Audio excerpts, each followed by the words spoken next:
The Tomorrow War takes place in the years 2022 and 2051. This war is between human beings and the aliens known as White Spikes, whose intention is to wipe the human race and all living organisms from the face of the Earth. And by the looks of the soldiers from the future, the aliens are getting close to their objective. The movie starts with a foreshadowing. We see armed people falling from the sky into a totally destroyed city. Most of them crash into buildings and die, but one man, known as Dan Forrester, happens to fall into a swimming pool and survives the fall. He then gets out of the pool and takes a look at the destroyed city. We are then taken to the present, December 2022. Dan Forrester, a biology teacher and former Green Beret, is heading to a party at his house from work, and he is on a call with people as he is applying for a job at the Army Research Laboratory. He seems really excited about the job, but unfortunately, he is informed that he did not get it. Dan gets back to his house, heartbroken, and sits on the couch with his daughter Muri, who is watching the FIFA World Cup finals. As father and daughter watch the game on live TV, it gets interrupted. Soldiers from the year 2051 step into the football pitch through a portal and make an announcement that in November 2048, aliens called White Spikes will appear and wipe out most life on planet Earth for a duration of 3 years. Soldiers from the future are going back to the past to recruit more people. They need help because they don't have enough soldiers to win their war. In the following days, the situation in the future is explained.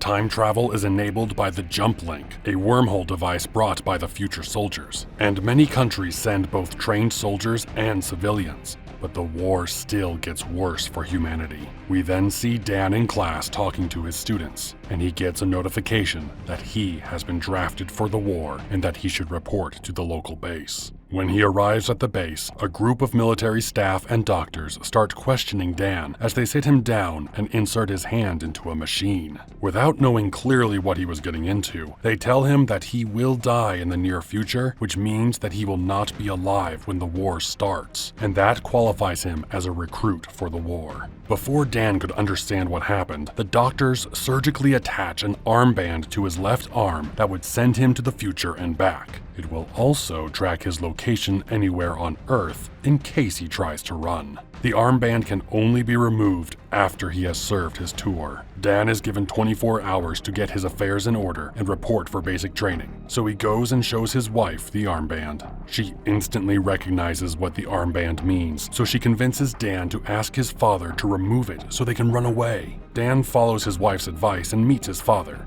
But the two are not on good terms because Dan is mad at his father for abandoning the family when he was still a kid. The two get into an argument since they don't trust each other, and Dan decides to reject his father's help and leaves. Dan reports for training, and he meets some of the other draftees, including a man named Charlie and Dorian, a mysterious guy wearing a claw on his neck who has already been to the future twice and is now going to fight for the 3rd time. The recruits are instructed on how to take down the aliens and are told that in 7 days they will be sent to the future, then returned after a week of service. As Dan and the other recruits settle at the base, they receive an emergency alarm. A lab in Miami is under attack from the aliens, so the recruits have to be sent to the future earlier than expected. When the recruits make the jump, there is a malfunction, which causes them to fall from the sky instead of appearing close to the ground. The foreshadowed scene from the beginning of the movie is replayed here. Most of the recruits lose their lives in the fall, and the only people who survive the jump are the ones who land in a pool on the roof of a skyscraper, like Dan.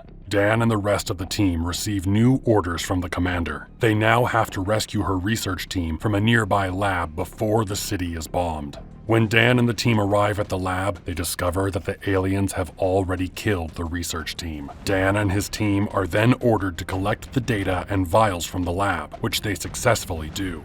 Dan and his team rush to leave the city before it is bombed. On the way out, they get chased by a huge swarm of aliens, which destroys the vehicles sent to collect them. Dan tries to make sure that he can help as many members of his team survive, but they barely leave the danger zone before the city is bombed. The only survivors that we end up seeing are Dan, Charlie, and Dorian. Dan wakes up at a military base somewhere in the Dominican Republic. He and Charlie explore the base and find Dorian, who seems pissed at Dan because it was his call to save a hurt team member that resulted in more casualties, including his friends. The conversation ends when a soldier arrives and says that Charlie and Dorian will be redeployed immediately, and Dan is summoned by the commander. When Dan talks to the commander, he finds out that she is his daughter, Murray Forrester, from years in the future, an adult now different from the 9-year-old girl he left at home.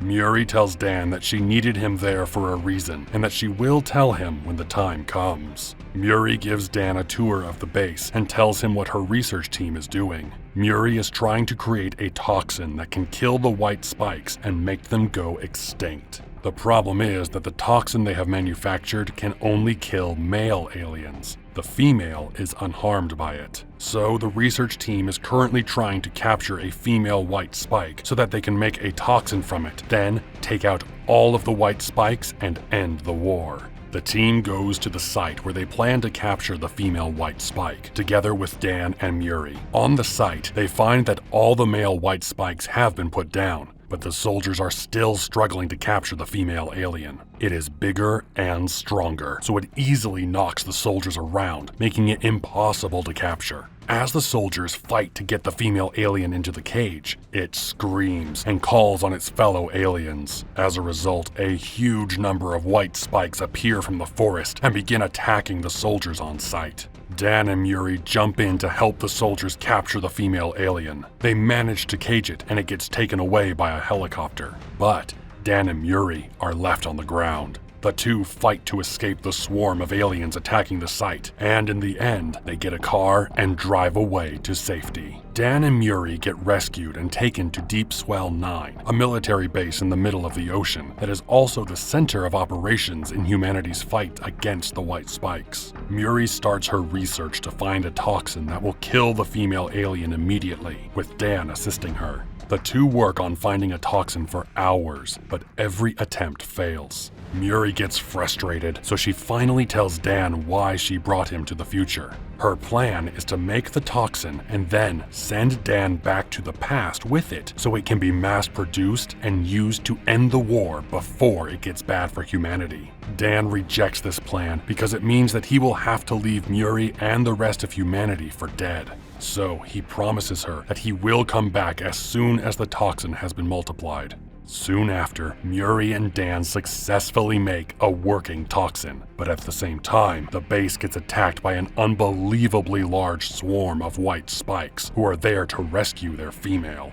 Now the plan is to make sure Dan makes his jump back home, which will happen in less than 10 minutes. Murray and Dan begin making their way towards the helicopter that can fly them to safety, where Dan will make his jump to the past. The soldiers are ordered to protect the jump link, because if it gets destroyed, Dan won't be able to return to the past. Dan and Murray begin fighting the aliens as they make their way to the helicopter. With their amazing teamwork, they easily take down the white spikes in their way. But it looks like the female white spike holds a grudge, because it starts to go for Dan and Murray the moment it gets freed. Dan and Murray get close to the helicopter, but the female white spike catches up to them and shoots Murray with a spike on the stomach. The helicopter leaves them, but it's also too late as it gets swarmed by the aliens and crashes. Dan rushes to save Murray, his daughter, weaving through danger with a fierce determination to keep her protected. Meanwhile, the whole base is being destroyed around them.